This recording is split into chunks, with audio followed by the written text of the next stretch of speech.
Harper One and HarperAudio present The Sugar Jar. Create boundaries, embrace self-healing, and enjoy the sweet things in life. By Yasmine, Cheyenne. This is the author.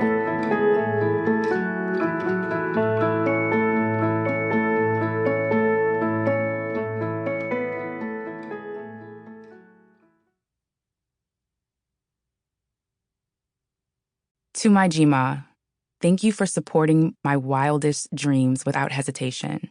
I miss you always. To Mari and Yara, always feel free to be you. I love you always.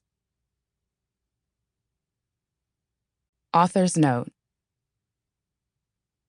Anytime you commit to starting something new, there's bound to be a variation of changes, lessons, gifts, and maybe even some growth discomfort. I wrote this book to offer you many invitations to explore yourself and your healing journey in ways that you may not have considered before. Through my own stories and the stories of others, I hope this book reminds you that we're not as alone in our experiences as we think we are. With that in mind, I encourage you to affirm to yourself in this moment that you are willing to take this opportunity to approach this new journey with ease, grace, kindness, but also with intention. I also encourage you to take action in this audiobook by writing down anything that stands out, post-it noting any words you found powerful and instrumental to your growth in places where you can see it every day when you start your day, and any other ways that will help you begin to integrate this work into your life. Carry this audiobook with you. Use it whenever you need to. I'm so proud of the work you're about to do and all that you've already done to get here. Let's do this. So much love, Yasmine. Preface. I grew up being rocked to sleep by the lullaby of the Brooklyn-Queens Expressway. Cars drove by all day and all night, and trucks would hit large bumps in the road, sounding like a huge collision. This all happened right outside my window in Fort Greene, and I was so used to it that when I left New York, I couldn't sleep for a while because of how quiet it was. Sirens and the general noise of Brooklyn streets were a comfort for me. It's such a metaphor for life because the noise, if it's all you're used to, becomes home, and the quiet can feel otherworldly and take time to adjust to. I knew early on that I wanted to create a life for myself that looked very different from what was around me.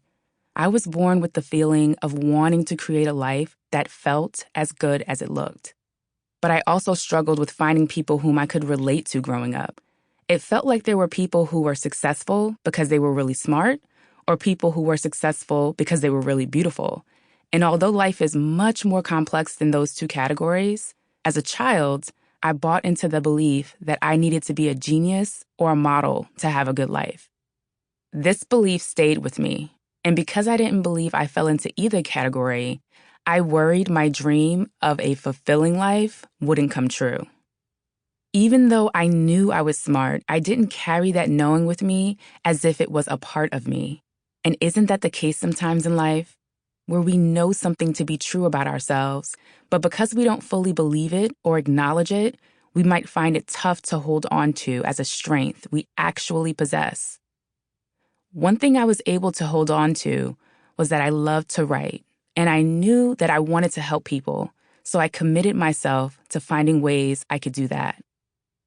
A year after graduating from high school, I joined the military to change my environment, but also because at the time, I thought it was the only way I could get an education while also having a job.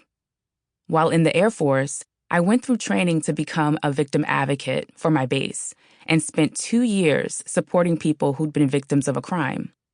I helped them navigate through everything from sexual assault to child abuse and domestic violence. Although my job was to primarily help them fill out paperwork in the beginning, I never did just that because I knew they needed more. I felt like there should be resources not only for financial support, but assistance to ensure they had access to mental health services as well. I set out to recreate the way victim advocacy was done on my base, and in such a bureaucratic system like the... Sample complete. Ready to continue?